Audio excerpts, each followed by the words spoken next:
Vítajte. V tomto videu si ukážeme, ako sa správať, ak ste stopár na našom webe. Takže pre začiatok je najlepšie sa prihlásiť, aby ste mohli plne využívať funkcie webu. Máte 3 možnosti. Prihlásiť sa cez Facebook, Google, vlastne bez hesla, mena, vyplňanie nejakých ďalších informácií, alebo si vytvoriť potom vlastný odvoz autom účet po zadaní e-mailu, hesla, mena a opísanie bezpečnostného prvku. Prihlásime sa teraz cez Google. Vyberieme si účet. Po prihlásení začneme s vyhľadávaním nejakého odvozu, takže prehľadávame ponuky. Tu vidíte počet inzerátov, ktorý sa momentálne u nás nachádza. Zadáme začiatočné koncové mesto a zadáme dátum. Napríklad chceme len ten dátum, ktorý sme zadali, nič navyše dní.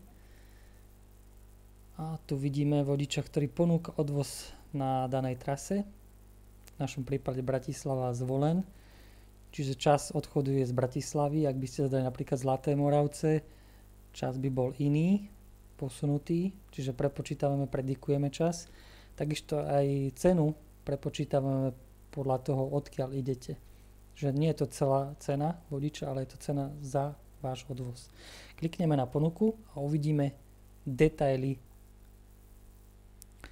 V detailoch môžete podrobnejšie vidieť profil vodiča, trasu presne kade ide, ako si nastavil a nejaké ďalšie doplňujúce informácie v prípade jeho hodnotenia, ak nejaké má. Ak chcete ísť s ním, musíte prisadnúť. Teda najprv si musíte zvoliť počet miest, ktoré požadujete, a potom kliknúť na tlačidlo prisadnúť.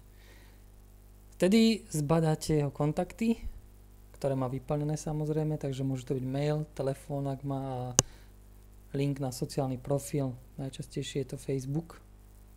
Keď teda vidíte kontakty, urýchlene kontaktujete vodiča, síce aj keď mu prišiel e-mail, ale treba sa s ním dohodnúť. Potom môžete správovať svoje prisadnutia po kliknutí na link alebo cez môj odvoz autom. Teraz si ukážeme iný prípad vyhľadávania. A to taký, že zadáte okresné slovenské mesto alebo Prahu alebo Brno, pretože vtedy budeme vyhľadávať aj ponuky z Facebooku. Samozrejme stačí aj začiatočné alebo koncové miesto. Vtedy uvidíte všetky trasy, ktoré vychádzajú alebo prechádzajú týmto bodom. V našom prípade je to Praha. Takže môžete si zobraziť takisto ponuku z Facebooku, ak ste prihlásení, presmeruje vás na link. Kliknete na link a na linku vidíte detailný popis ponuky. Môžete sa s vodičom dohodovať, samozrejme už len na Facebooku. Ďalším prípadom vyhľadávania je ten, keď zadáme takú trasu, na ktorej priamo nikto neponúka odvoz, ale v nejakom jej okolí predsa len nejakí vodiči idú. To je napríklad tento prípad.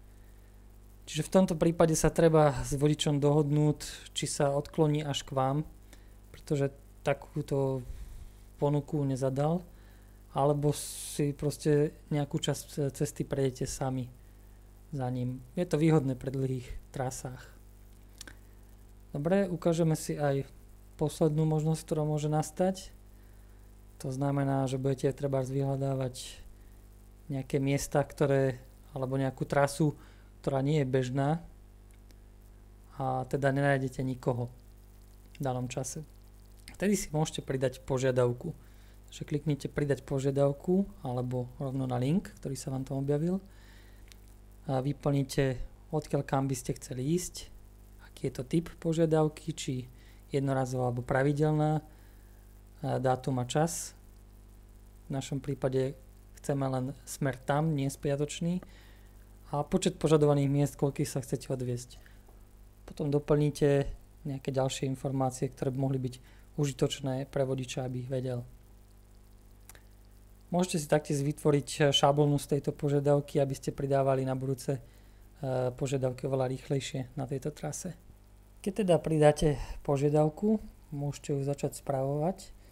Kliknete na môj odvoz autom, prípadne na link, ktorý sa vám tam objavil. A môžete meniť nejaké základné údaje, ktoré ste zadali. to dátum a čas odchodu, počet miest, prípadne zmeniť detail k požiadavke. Takisto môžete požiadavku aj zmázať. Na záver už len snať nejaký tip. Je najvýhodnejšie zdávať čo najväčšie mesta pri vyhľadávaní.